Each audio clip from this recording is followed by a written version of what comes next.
welcome. Again, I'm delighted to be sharing a stage with Ann. I admire her work very much. Dick mentioned the Encyclopedia of Chicago. Ann's a co-editor of that. And I think I'll add to Dick's comments that it's available online. Yes. You don't have to page through the very heavy volume. It's available for free online to anybody. Wonderful, wonderful resource. In addition to being professor of history at North Central College, Ann's very active in many of the historically oriented organizations around town, be it the Chicago History Museum or Naper Settlement, or Bob's here, the Edgewater Historical Society, et cetera, et cetera. So you do a lot for Chicago historians. In fact, recently, Windy City historians interviewed you on a couple of their blogs. I recommend that to all of you too. So Ann's very, very engaged and involved in all of our endeavors. I wanted to mention a couple other books she's written. Building Chicago. One sentence about what is that about before we jump into the world of Juliette Kinzie. Just Origins of suburban government in the Chicago region. And oh God, I started that book in 1830, and then I found out that there's a lot of history before 1830, right? You'll have to redo it, maybe. I know, I will. I have to redo it. And Chicagoland, what's that book? Yeah, so Chicagoland is a book about railroads and the region. And so it's thinking about the places in the region, the neighborhoods and suburbs of the region, and how they relate to the railroad. So that came out of the encyclopedia work. Oh, how wonderful. Another book, Rising Up in Indian Country. Right, so there I am going back before 1830. So I learned my lesson. So I went back and was looking at, I wanted to understand 1812 better. And you know, when historians start with, I want to learn more about 1812, you wind up back in the 1780s, and then you have to go forward. So that's just kind of how the story goes. So and what happened in 1812? That's your subtitle. That's exactly right. The Battle of Fort Dearborn. So I'm waging a one-person war against the Fort Dearborn massacre as a title for the events of August 15th, 1812. Yeah. All right. So with that background, let's jump into the world of Juliette Kinzie. Now, I just thought I'd start off with a question about, I know you have several books and a good relationship with the University of Chicago or whatever, but... Oh dear. What about, was it difficult to find a publisher for this book? Did they say to you, who's she and why should we care? Yes, they definitely did. And I had to work pretty hard to convince them that this was worth doing. I think, Juliette Kinzie is an odd, she's a known, people know the name, but they don't know much about her. And so it really required explaining why she was worthy of attention and that people would read about her and think about her. So I would say, now, did I have an inside track because I'd already published books? You bet. So I could get that, to have that conversation about it. But no, I think it was something that was easier to do once you've, it took a while. It took a while. And actually I had to convince myself, right, that this is a book that I wanted to do. Do you want me to say, can I say that? Yeah, so Juliette comes out of the War of 1812 book. And Wabun, I'm sure many of you in the room know Wabun. Wabun is Juliette Kinzie's history that she published in 1856. And that history of Chicago was one that I used in the War of 1812 book. And when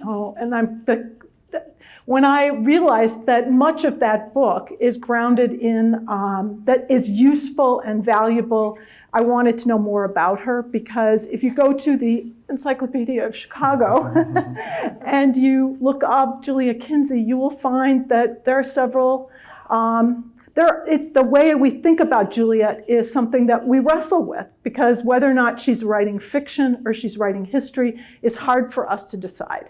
And so I thought it was worth looking at that. I have no problems now. I can tell you without any hesitation that she's writing in Waubun a history of her own experiences and the experiences of her family. But that's how I got started. So Waubun, my interest in Juliette Kinzie comes from using her as a historian. So first and foremost, I like to think about Juliette as a historian. She is just one of 26 women that are included in Notable American Women as a historian. So she is in a small group nationally of women that are identified as historians. She is arguably one of the very first of those women in the United States that's a historian. And so she's really worthwhile studying from that point alone. Yeah. And yet some of her history wasn't tops. So she's a complicated person. How did she, for example, ignore or deal with Jean-Baptiste Point de Sable? Yeah. Right. Okay. Yeah. And yeah, that's exactly right. So a couple of things. So she does, her early history clearly revolves around stories that she has heard from her mother-in-law, Eleanor Kinzie, and from other family members. And I really think that Eleanor's influence is very strong here in telling those stories. So she puts Eleanor's husband, John Kinzie, in the center of this story. And knowing that means that you really have to, once you know that, then you look around that story and you realize that's her core bias, is she is a Kinzie family member and the Kinzie family is going to be the center of the story. Then it's thinking about who else is there. One of the things that I find really interesting is that Jean-Baptiste Point du Sable shows up in her history. And she identifies him as, and it's a very problematic statement, right? The first white man in Chicago was a black man. I mean, I think I have the words a little bit wrong. And that's a phrase that's, I mean, it's Juliette to a T. It's hugely problematic. It's the layers of it to figure out what do you do with that kind of a line. And yet she gets the significance of him. And she writes about the significance of him, but it's buried in the middle of this chapter. She doesn't start the chapter there. She starts the chapter on Chicago and telling that story with her family. So it's there, but you're absolutely right about it being problematic. So speaking of family, she did describe herself as the grandmother of Chicago. She sure does. Now, what did she mean by that, and how accurate is that?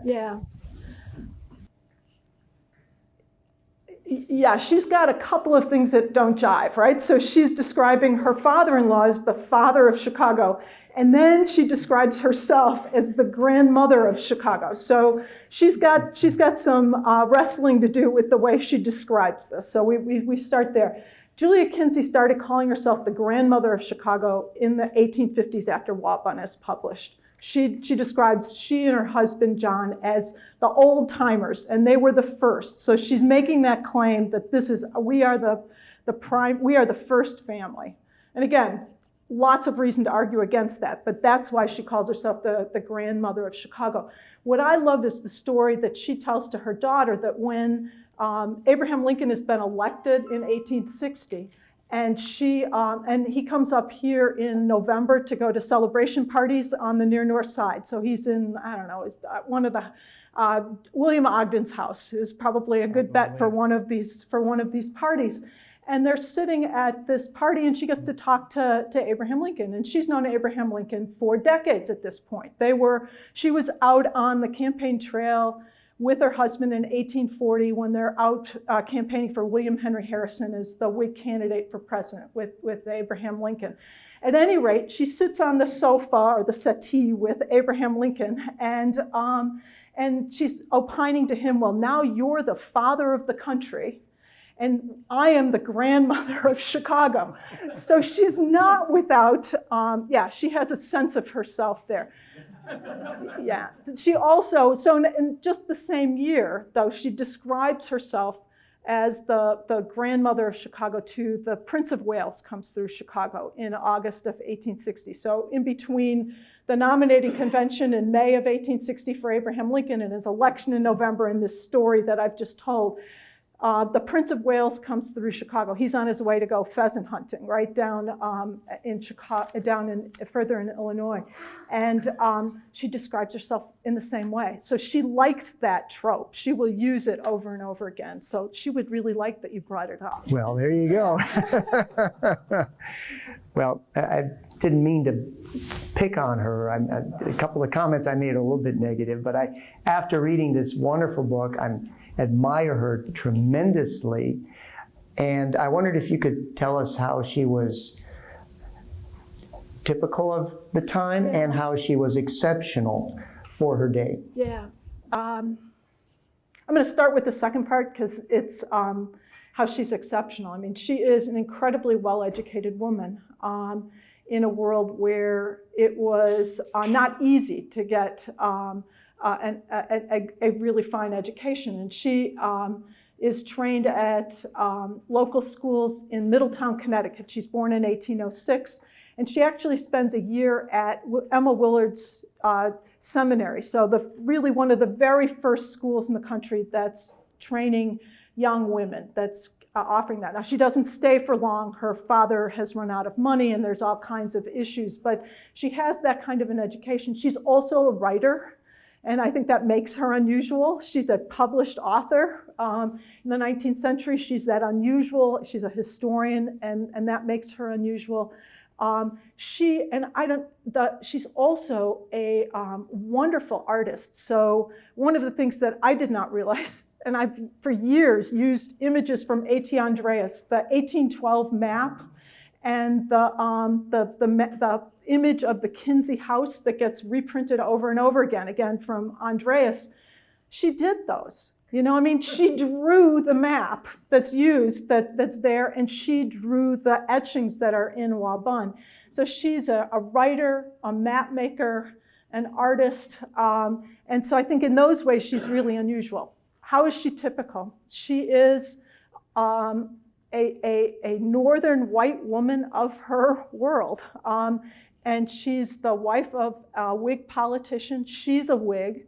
As a Whig in Chicago in the 1850s, and then a Republican when the Republican Party gets organized by 1854, 1855, she and her husband are, they're anti-slavery, but they are not abolitionist.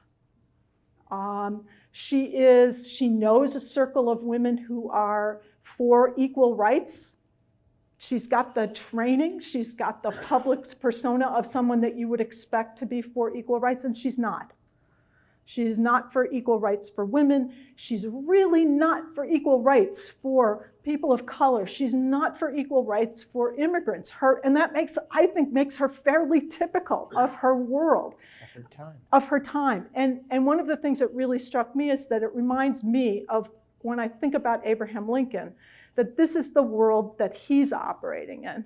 And when I think about the decisions that he's making over the course of the time that he's president, that he's got, I mean, we always have this vision, he's got the Kentucky contingent, right? The people that he knows from Kentucky, that Joshua Strong and his friends, and that he's thinking about what would the people in Kentucky think? Well, I also think that in the back of his mind are people like Juliette Kinzie, that are back in Chicago, that he's thinking about, are these people going to be with me?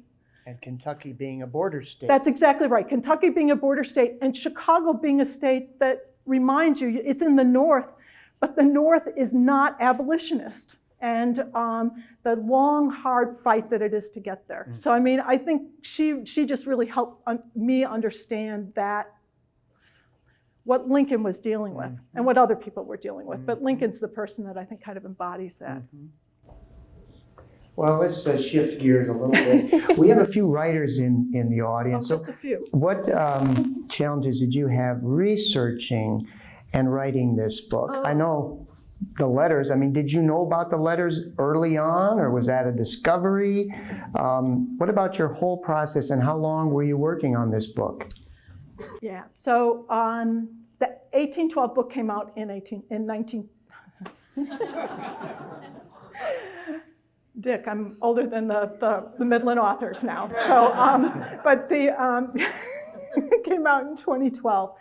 And I think I started looking the winter, spring after that. So 2013, I'm looking at Leslie because I started noodling around at the Chicago History Museum.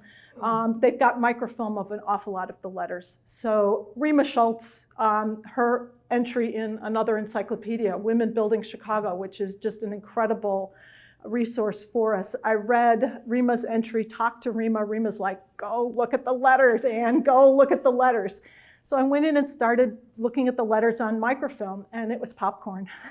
You read one of those letters, and I just wanted to read them all. So there are hundreds of letters that she wrote, mostly to her daughter, beginning when her daughter's married in December of 1857. Her daughter marries a Georgian, a guy from Savannah, who's a cotton broker that she meets in and around New York.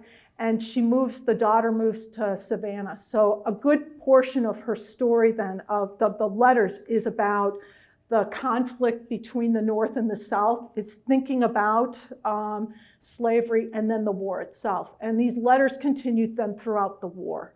And they gave insight into Juliette Kinzie that really made it fun to think about her going backwards to the other things that she had written and forwards, and then using her novels.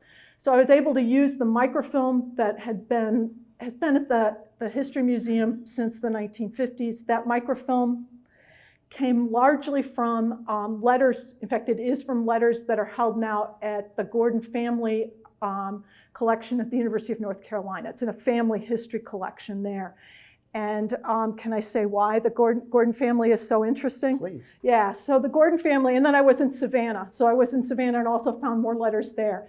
In Savannah, and the reason why they're held in Savannah is because Juliette's daughter then marries William Gordon. Nellie Kinzie Gordon goes and lives in Savannah for the rest of her life. Her daughter, so Juliette's granddaughter, her namesake is a woman by the name of Juliette Gordon Low, who starts the Girl Scouts in 1912. So we've got the 1912, we've got all three of them now going. But Juliette Gordon Low then, as the founder of the Girl Scouts, there's a lot of material that gets saved from the family. And so there's wonderful archives. And so I got to visit the archives, and that was fun, getting to read the letters, working that. And then the other thing that I always like to do and many of you do too, I'm sure, when you're writing, is you want to go see those places.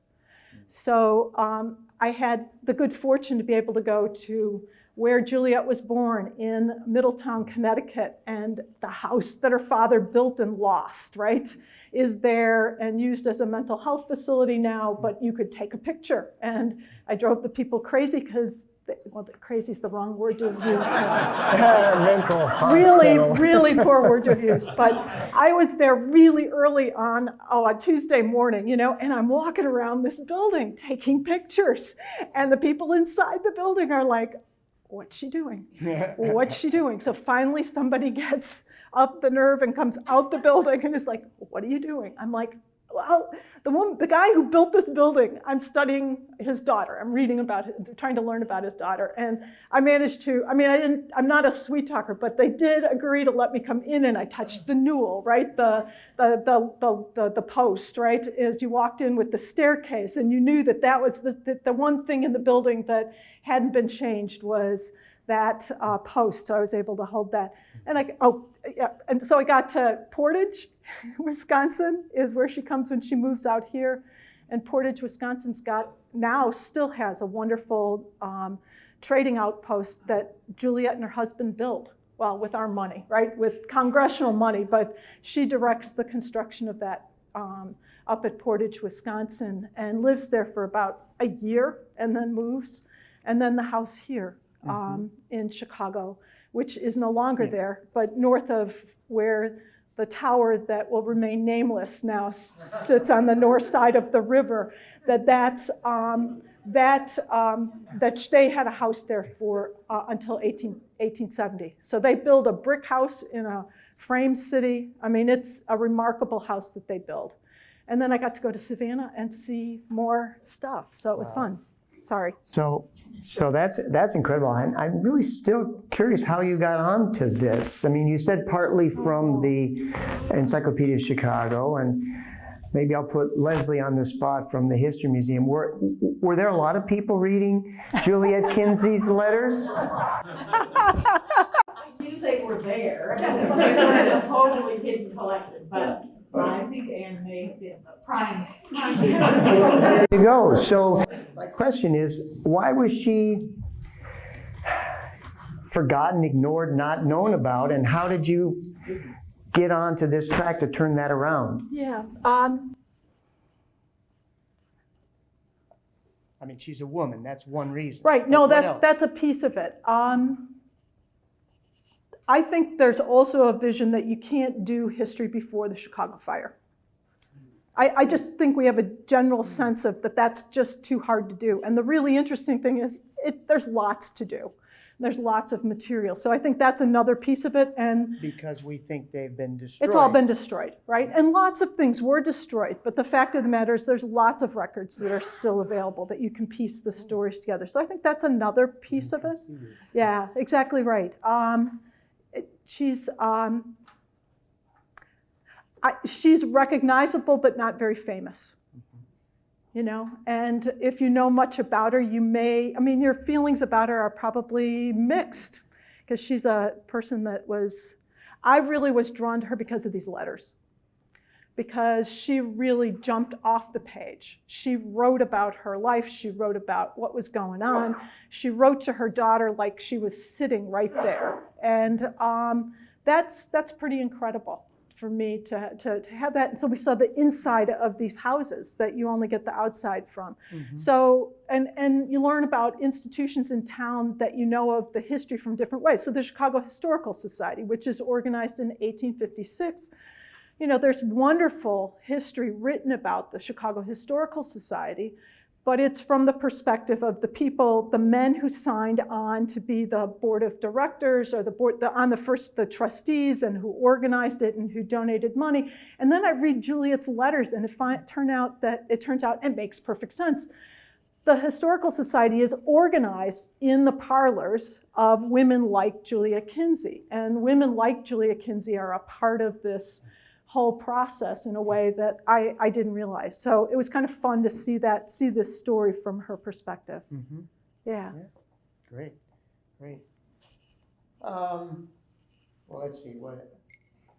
I'm a cyclist. Okay, now what's that got to do with anything? Well, one of the best bike paths in Chicago is an east-west bike path along Kinzie. So I think of John Kinzie every day. I'm on my bike every day. Yay. But now I'm thinking of Juliette Kinzie when I ride on that street. That's right. Now that's a good thing to be pushing for, is that the name be in honor of Juliette Kinzie and not John Kinzie. Yes, I like that a lot. Well, it's already been transferred in my mind, so we've got maybe all of you as well will think of Juliette Kinzie instead of John Kinzie. But I bring that up because after reading your book, I have a different sense of John Kinzie than I had in the past. But even more so, William Ogden. Oh, yeah. So I'd like you to kind of correct us or inform us a little bit about maybe both of them, or certainly William Ogden. You know, I always hear he's, the first mayor and brought the first railroad into Chicago, but your book portrays him in a different light. Yeah. So William Ogden, right, first mayor of Chicago, comes from New York. He's looking after the business interests of his brother-in-law and then his own business interests, and it's real estate, right? So he starts as a real estate developer. So he's a guy, when I go back to the very first work I did on Chicago, it was all real estate. So, you know, he's somebody that has loomed large in the world. And he comes in and he's as Greg has said, he's the first mayor.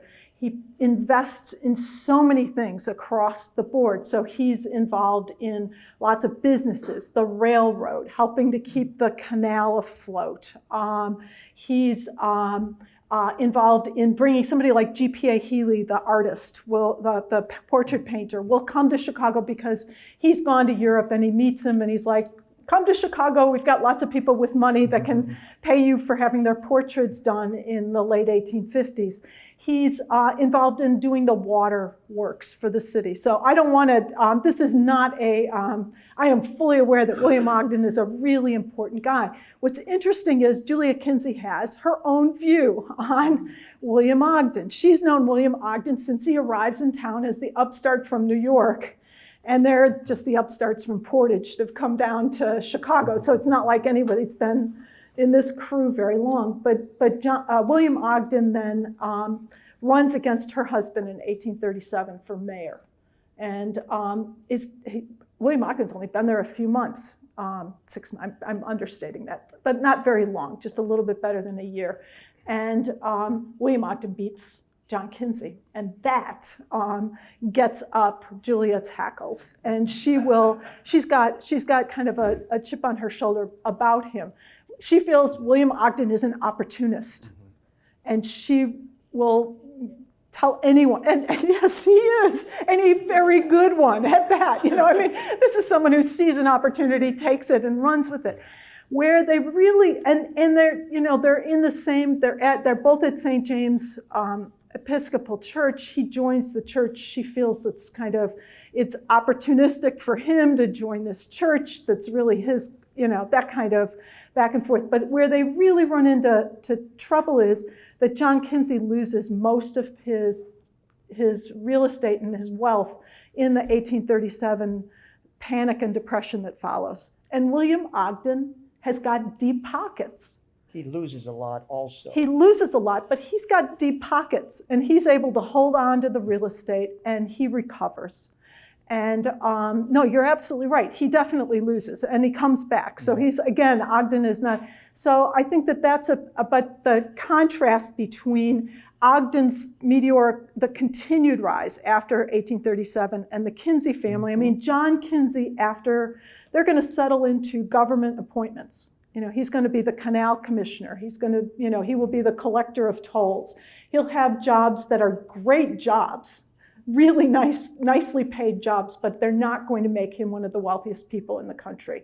And he's seeing his neighbors become some of the wealthiest people in the United States and arguably in the world for at least a short period of time. And I think that's a big piece of it. So can I fast forward to when when her husband, her husband dies, Juliette's husband dies in 1865, so just a couple of months after the war is over. They'd planned to retire up to they were going to build a house on Irving Park and the river, and they had the house, and they were going to use the money that they'd been socking away during the war, which all kind of blows up because John Kinzie he's always making mistakes and hiring people that lose money and steal money from him. And he's in trouble because they always hand him, he's always the collector, or he's a paymaster during the Civil War for the Union Army, for the US Army, and money gets lost again. And there's always this cloud over him. At any rate, he dies, he's in a lot of debt. And one of the things that Juliette Kinzie learns is it's okay to be in debt as long as your husband doesn't die. And in fact, if Juliette had died and John had lived, this would all still have been okay. They could have rolled along, but because John dies, they have to settle the estate. And so Juliette goes into years she's going to live for another 5 years. She fights the entire time she's in court because she wants to preserve some money, something from what's left. And the big thing she does is she starts suing William Ogden. So she's, and Ogden's friends, and all the other friends that they have from the St. James and from their neighborhood. And she's suing them over dower rights, and we don't have enough time this evening for me to explain what the hell that is. But suffice it to say, it's the idea that women are not equal in this world, but when they're widowed, they are owed something special as a widow. And people like Myra Bradwell, who's a women's rights activist at this point in time, she's coming out of running the Northwest Sanitary Fair in Chicago during the war. She's not Myra. I'm getting my Myra's. Myra Bradwell is not. She is. let's just back up. At any rate, we're getting, what Juliette does is she fights for those dower rights, and she goes after William Ogden. And William Ogden, who owns a lot of land, knows that if she's successful in pushing these dower claims, it's going to be tough for him, it's going to be tough for people like him. And he fights it strongly in court because he figures if Juliette gets this, every other widow in town is going to start to go to court against him, and he goes hard against her. And she loses over and over. She wins at lower court levels, but he always pushes this up to the next court level. And just before she dies, she gets a settlement. He finally says, I'll give you $2,000, let's stop.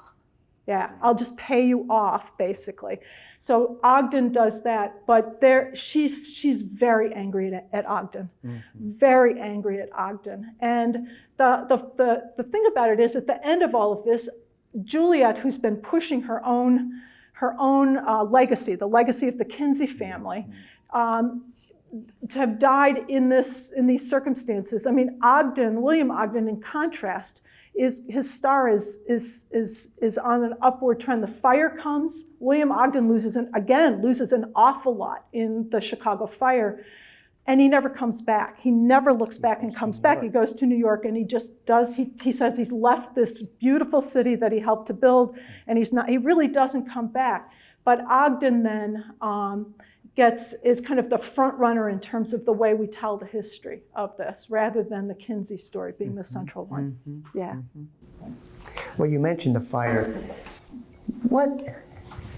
What would have happened to Juliette if she had lived another few years and experienced that fire? Wow.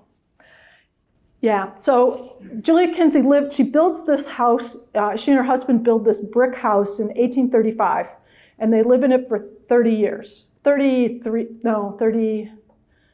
years. So she gets, after her husband dies, she stays in the house for a few years on the near north side. She knows how many bricks were used in building this building. It's that kind of construction that she does. And the house looks a lot like the house that her father built back in Middleton, Connecticut. So it's another brick house in this federal style, really very similar looking houses. But she has to leave the house because she can't afford to live in the house. So they're looking to sell the house, but you have trouble selling a house if you're in probate and you're a widow, because somebody else has to do the sale for you because you can't do it yourself, and it has to be announced, and it has to be off the courthouse steps. There's all kinds of hoops you have to go through, which means that you're getting lowballed constantly. So at any rate, she moves out of the house, and she moves up to the lake, near the Lakeview Hotel. So she's up north, closer to Graceland Cemetery, where her husband and family members have been buried. And she, I think she has made her exit in that way. So thinking about her, and so she dies, she goes with her daughter after Ogden's settlement. They go off, and she dies in New York. She dies on Long Island. But had she lived, her son was heartbroken. He writes to the youngest son, who's about 21 when Juliette dies. So he was like 15 or 16, and he was in the Civil War. So he's not very old. He's clearly, he writes his sister how heartbroken he is. I cannot imagine that how she would have felt about that house burning down. And the lake house too, both of those burn in the fire.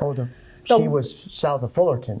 Yeah, right. But the house that they had, the Kinzie house, which was that brick house. That one burned. Yeah, I think it would have been tough. I think it was, and she was lucky in that way.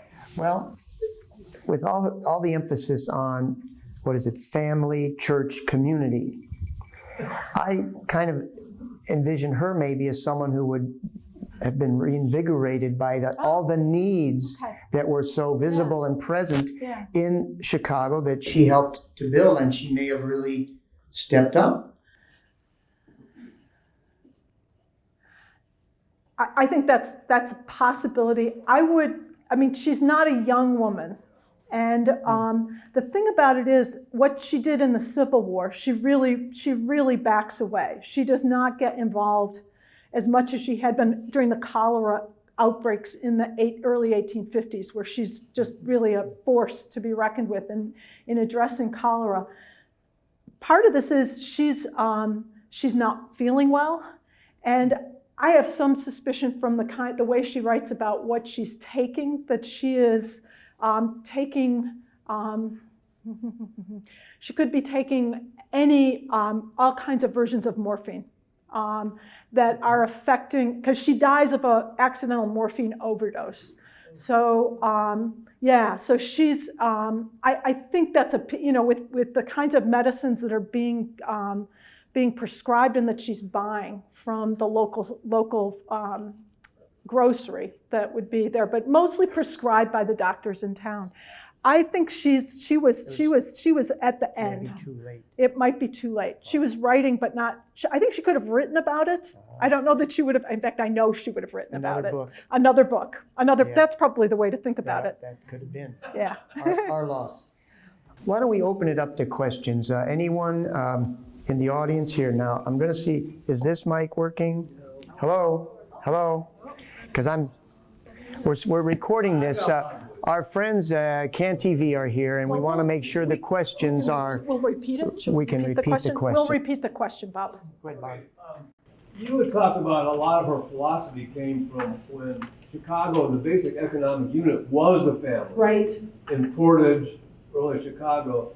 But she never shifted when the economy changed to more specialization and less family work. Okay, so the question is that when Juliette first comes to Chicago, we're really looking at a household family-based economy, and that's really, Chicago's going to take off, right? In these intervening in the 1850s, 1860s, it is the center of industrial capitalism in the United States, right? Between the railroads, the steel industry, the stockyards, it's all right there. And Juliette, as Bob is suggesting, Juliette starts out here in the 1830s and 1840s, and she has a communitarian vision of how to live in Chicago. Now, it's a tempered communitarian vision because she buys into real estate, right? So the market is good in that way, but she also gets that overlaid on that real estate is a place that she wants to live in, that she wants to recreate a culture that she knew from New England. And she's really going to try and do that. So, and then you can see it physically, right? Moving from where that house that they first built in 1835, there's a lot of open space around it. She talks about the fields, cows, whatever in the area. And by 1857, 1858, you got the Galena and Chicago Railroad depot right down the block. You've got the big grain elevators right down the block. You've got the McCormick Reaper plant just to the east. The lake house. The lake house, right, which has been turned into a hospital, right, and used for a whole lot of things over the 1850s. So she's wrestling with that. She's got lots of new neighbors. But the immigrants that are coming into the neighborhood, the Germans and the Irish that are moving in, she is not all that pleased with this, that this is the way that this world is changing. Yeah, so I think she's wrestling, and she's really got this vision, though, that households operate and stick together. And that really helped me understand why she rejects individual rights. You know, she tells her daughter, you know, when her daughter gets married, she says, you belong to your husband, you know, and if he mistreats you, then we'll come in and we can do something. But short of that, you belong to him because you're a part of this household now. And there were women at this time that were very strongly arguing that that's not the way the world is. There were a lot of men out there taking wages, seeing individual work, that were working as individuals in that world. Yeah, she becomes a step off, I think, by the late 1850s, 1860s with much of what's going on in Chicago. If not understanding it, I think she understood what was going on. She didn't like it. Yeah, yeah. Did she venture out to Western states or to Europe? Did she? Did Did Juliette travel to Western states or to Europe? So as far west as Juliette gets is to the Mississippi River. And it was a big deal. So that was an 1840s trip, and she still talked about it years later, that was going west. So she got all the way to Wisconsin, and then she didn't really get much further west than here. Europe, yeah. The 1850s, Europe and Chicagoans. William Ogden, for instance, makes that trip to Europe multiple times over the 1850s, and there's just this kind of rolling, her friends and neighbors are all going to Europe. They're going to London, they're going to Paris. Bertha. Oh yeah, Bertha coming, right? Exactly right. No, that's exactly right. And they're going to be buying, and they're going to be bringing things home. The McCormicks. Nellie McCormick comes back. Is it Nellie? Comes back, and she's just loaded down with all the things that she's going to furnish her house with that are coming from European trips. And Juliette is incredibly jealous because she never makes that trip. She's offered that. I mean, she has wealthy relatives who are like, come with us. And she kind of rolls it around and she doesn't do it. But it's a huge part of the 1850s world in Chicago is making that trip to Europe, far more even than going west. I have to say, they're far more tied into, her crew is far more tied into doing that European trip. So why didn't she go to Europe if she was being invited and if it was the thing to do? I think she felt uncomfortable with not being able to pay for it.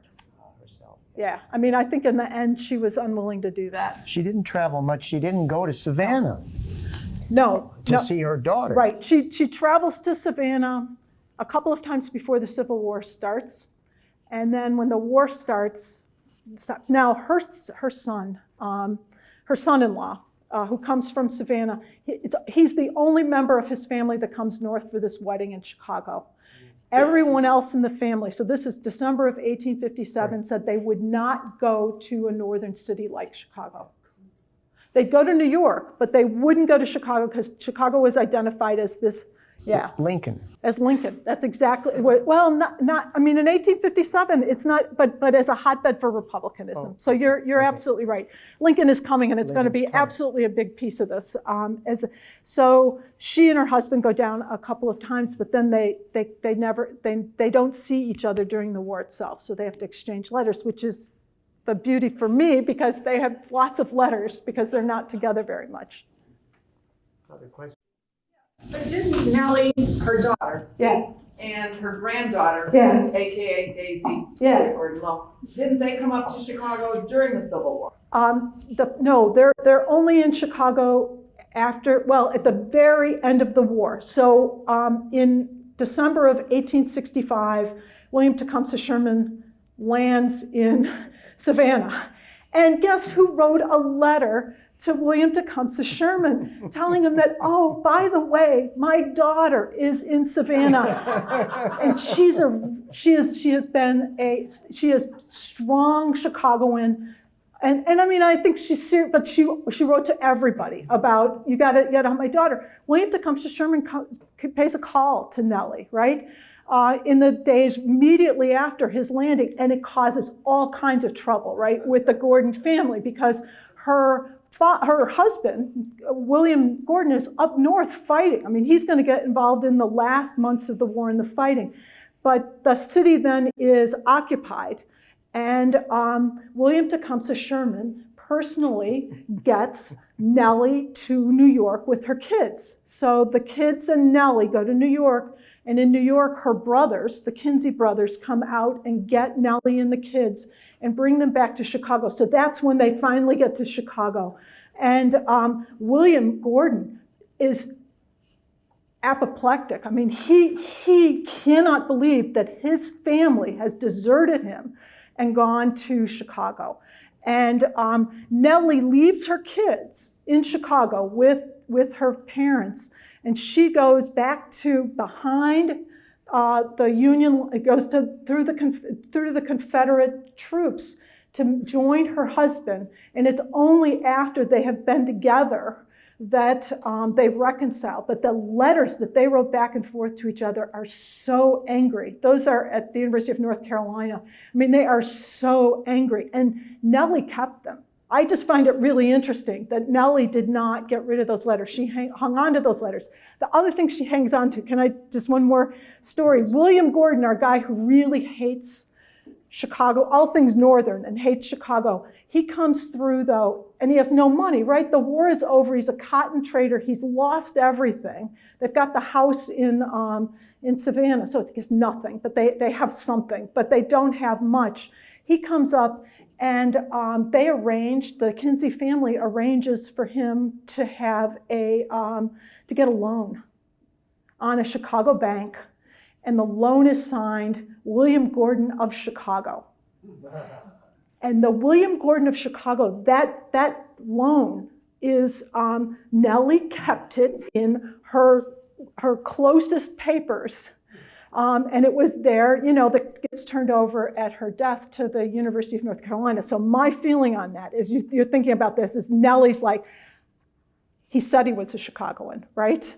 He took the money from the North, and the reason he is able to rise in Savannah is he has money when no one else in Savannah has money, because he's got this line of credit from Chicago. So Chicago really makes it possible for him to, and Daisy, Juliette names them all, right? So Blossom was the older sister and Daisy was the second sister. So they did that, yeah. Mm-hmm. Mm-hmm. Oh, Dick, yeah. So you're telling an alternate history from the usual one that's told of Chicago, like with the Ogden story and the rest. How do we manage to retell the story of Chicago that gives credence to both what the real estate people from New England did in shaping the city and what other people, like the heroine of your book, did in shaping the city, so that we get a balanced view of history? Oops. Repeat the question. Yeah, so the question is, how do we reconcile, or how do we lay alongside of each other the story of William Ogden as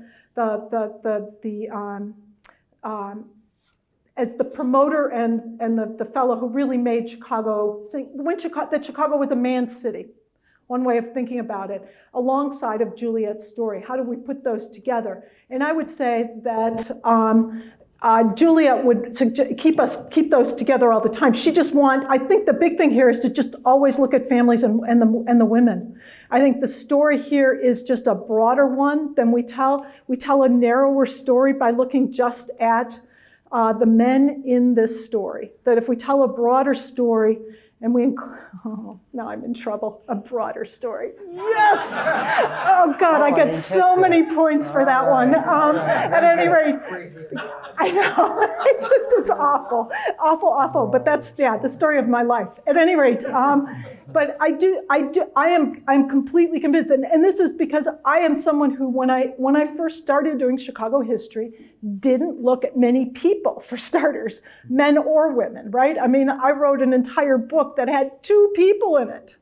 I mean, they only get mentioned. So for me, it's been a long, hard slog to get to thinking about people generally pushing the story, right? Because my training was just, you tell the big, broad story instead of the individual stories of people. And that I've learned to think about that, and then adding in and thinking very much about women and families. It changed what I think about. It doesn't knock Ogden out of this story, but I think it also means that Ogden understood that people like Juliette were vital to the creation of his fortune, that he couldn't have done this without people like Juliette. I find it a much richer looking history, and one that's more understandable to me, if I think about the broader family stories that are involved here. And it's family history, right? It's one family alongside of another. The Ogden lived in a big house as a single man. He marries very near the end of his life in New York, right? So he's at the very end, but he lives in a house that's filled with his mother, his sister, his in-laws. So he has a house full of family. So he too understands that family is a vital part of this. And I think I would retell Ogden's story as a family story. if I was to do Ogden at this point. So I like what you said about telling history through biography, through people. Right. And so, and this is your first biography. It is. And I'll note the Encyclopedia of Chicago doesn't have listings for individual people. And that's maybe, so are we having, are we considering another biography to help tell the Chicago story? Who would that be? Oh boy. I think there's lots of people whose stories bear exploring. I would say that one of the reasons why the Encyclopedia of Chicago does not have biographies, and there's lots of reasons for going into it, but one of them is that there was in the works women building Chicago, right? I mean, I really feel like what's missing then perhaps is men building Chicago, although I don't know that we absolutely need that book. We have it. No, I mean, exactly right. That's the works. standard story. That this is filling in that way, and I didn't mean it to be as flip as that. But the idea that, but I do think that women building Chicago influenced this decision because those stories are so remarkable. So Who who are would I some do? of the But there is a book on Chicago builders, and it's all about men. You got it. And I was thinking of Andreas too. So Builders is at the Curry, right? Chicago and its builders, and it's all men. So thank you. who might it be? So I think there are all kinds of interesting stories. I do think the stories of the women that Juliette encounters as a widow are interesting. So there is, and that's a group where they're wrestling with, do they want individual rights or are they operating as members of households? And I think that's a crew of women that might be interesting to take a look at. They include Kate Doggett, who is she's someone who, again, straddles like Juliette does, but she pushes forward and moves into individual rights. She's somebody who founds the Fortnightly Club. I'm also interested in the 20th century, so I may forge ahead in the 20th century. Marjorie Frisbee's biography of Monsignor Egan has it's rolling around in my head thinking about the people there and thinking about the women that are involved in that process as well. So I think that's another thing. Oh, sorry. Another question? In her book, she writes a bit about the Indians that she encounters in Portage and so on, and has descriptions a little bit about their personalities and customs. Are those fairly accurate, or were they tainted by her own views of the Fort Dearborn battle and other encounters that were unpleasant with the Indians? Yeah, so the question is about Juliette Kinzie's portrayals of primarily Ho-Chunk, some Potawatomi, but the Ho-Chunk, as she called them, the Winnebago from up in Portage. Her husband was the agent to the Ho-Chunk in the early 1830s. My sense of this is that they are, in fact, pretty accurate views of what she saw. And there are two things that I think are really interesting, and you've raised both of them. The one is she identifies individual men and women who are Ho-Chunk. And I think that makes her really unusual as an observer of Indian life during these years, in that she is not talking about the Indian or Indians as a plural, but she's very specific about people, and she's looking at men and women. And she knows those men and women because her husband has worked with them for many years, and she gets to know many of these of those. Particularly those Ho-Chunk women. The other thing that you mentioned is she has an eye for describing the scene, but also the people and what people are doing. And the thing that I really appreciate about her, thinking about the Ho-Chunk, is that she describes the women, not just the men, right? So she definitely describes men. She is not. This is not only. I'm only telling the story of. But she is very attentive to what men and women are doing. And to my mind, that makes her really unusual. Now, Margaret Bogue, who's done more work on the ethnography of the Ho-Chunk, has used her extensively. So I would say the backup here is that there other folks have found her very useful. And she obviously knew them personally. She did. She did. Other question? David. In this biography and also in Rising Up in Indian Country, you use the term Indian. Did you have to agonize whether you were going to call the Indians or indigenous persons or, Right. or Native Americans? So as a historian, I really try and adhere to the idea that you describe a group by the name that they are most comfortable with at the moment that you're writing. So I'm hopeful that using Indian was an appropriate use at that moment. Whether it is today, I'm not sure. That's always a moving target. So I think there's two things I use, and the advice I got on that was use Indian as little as possible and use the specific tribe as often as possible. So I tried to use Potawatomi country whenever that was more applicable than Indian country. Indian country just as a broader view that took me out of just Potawatomi country. But that's how I would look at that. So I think that has stood me in good stead, and I think it's the way forward with this. But it's always, the language is always going to be problematic because you're also going to have quotes that use language that's of the time or in times in between. So you're always wrestling with that. I think it's an important point, this question of what kind of language you use as you move forward. Yeah.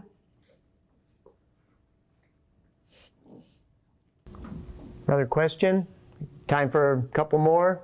Anybody? I have one. About Please, the John. St. James Church. You talk about the kind of transition from the original to the, what was then newer, and what that meant Right. specifically to Chicago, but to Juliette. Right. Repeat the question. Yeah, so this is a question about St. James. There's Juliette Kinzie's, during Juliette Kinzie's lifetime, there's two St. James churches. So there's the original brick church that's built out her parlor windows. And she is a guiding light in St. James Parish. She and her husband give the lots for the building. It's a brick building that matches the brick building that she's built across the street. And for then 2 decades, she can walk across the street. She can watch what's going on. She does watch what's going on.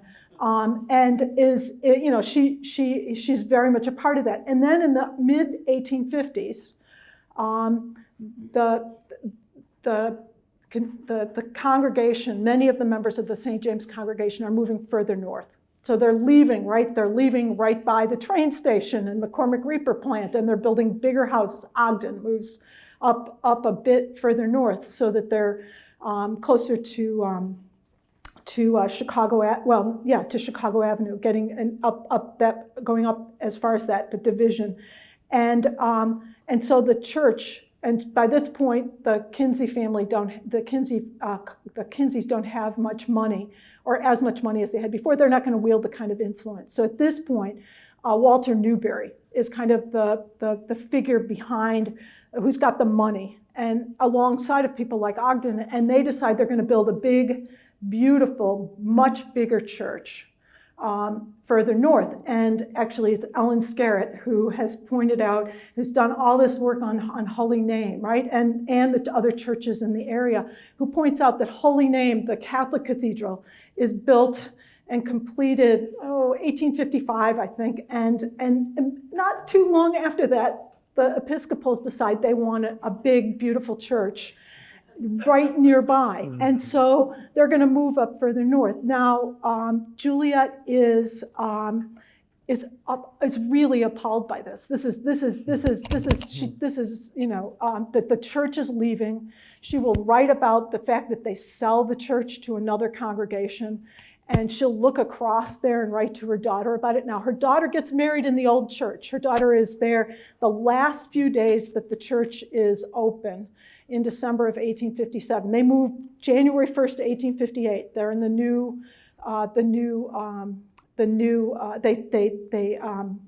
They're up in the new church, but her daughter is married. William Gordon, when he comes up all by himself, he comes up and he gets married to Nellie in this church, and one of the last things that Nellie wants done. But yeah, that church is, I think, a really tough moment for Juliette. And she writes by the late 1860s, she says, I only have one tie left to Chicago. So she's moved up by the Lakeview house, and that one tie is her pew in St. James. She's still a congregant there, but she doesn't get to church very often because it's a long way, and somebody's basically got to pick her up and drive her to, no, they take it in a carriage, right? But she's the neighbor. If a neighbor's going to church, they will pick her up and take her in. But St. James, yeah, St. James is like the center of where she is. So both of those St. James burned down. Both St. James burned down. And my question is, the current St. James at, Wabash and Erie, is that a continuation of that congregation? Yes, yeah, that's the continuation. It's on the same site. So they rebuild on the site. And in fact, a couple of things stay. So there's a chancel off to the west of the main church. I think it's west. It's off of Wabash. So and there's a memorial to everyone who was from the congregation there's all kinds of memorials in the room. But there's a memorial to everyone who died in the Civil War, who was a member of the congregation. And that, I think, survives the fire and then is reinstalled on the wall inside. And Juliette, her oldest son, is killed in the war. So yeah, he loves steam engines and manages to get blown up on a steamboat on the Mississippi. During the war itself. Yeah. Yeah. Well, thank you so much for all of your comments. It was wonderful. Thank you.